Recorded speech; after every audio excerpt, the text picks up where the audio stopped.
to be a job apocalypse on the horizon. There's a big concern that artificial intelligence could wipe out half of all entry-level white-collar jobs in the near future.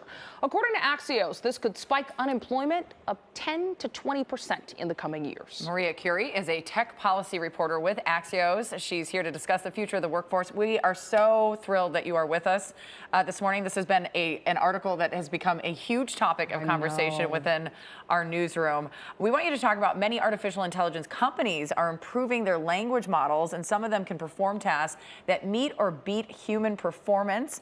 Talk about the threat to white-collar jobs. I just had this happen when I called to renew a subscription. The AI was almost perfect.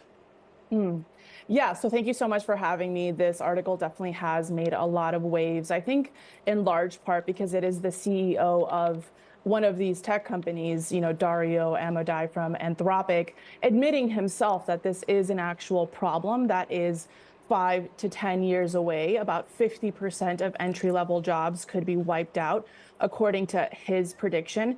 There are many predictions out there, but to have one of the tech CEOs actually saying this means a lot, because these fears are usually downplayed by industry players.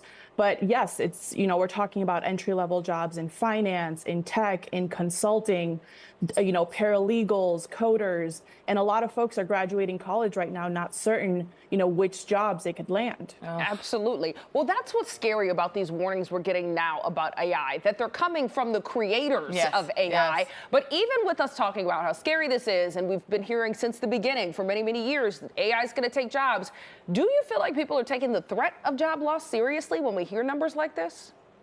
I think that people are starting to, because we have some of these, credible players starting to speak out. And by the way, it's not just the CEO of Anthropic. We know through reporting that other executives behind closed doors know that this is also going to happen. And there are very specific pockets on Capitol Hill. I'm here in Washington, D.C. I'm talking to policymakers, most days. I think they're also very aware. And so, now it's a matter of getting all of this information to the general public so that people can really start preparing for this future. Well, that's one of the other CEOs. I mean, Jeff Zuckerberg says that his company, Mark Zuckerberg, rather, I should say, of Meta, says his company plans to shrink its workforce by 5%. It's programming its AI to work as a mid-level engineer at this point.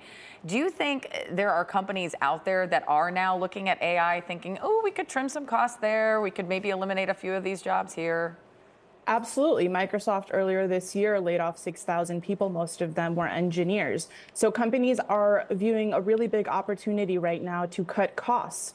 And I think that we can expect to see that. So this isn't the only thing that companies are doing. There are other measures that they are taking. For example, internal training programs so that employees can upskill. I think a lot of workers right now are being encouraged to learn how to use these tools in the best way possible to enhance their work and free up space for more creative roles. A lot of these companies are also reacting not just through layoffs, not just through these upskilling programs, but through creating entirely new roles. You have AT&T right now, for example, looking to hire a chief AI coordinator to make sure that across teams, these workers are using the technology as effectively as possible. But I think a big question mark right now, aside from how these companies are reacting, is how our elected representatives are reacting here in Washington, D.C., because the transition doesn't have to be as disruptive, and there could be some sort of safety net that is created by our elected representatives.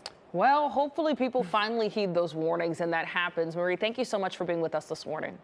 Thanks for having me.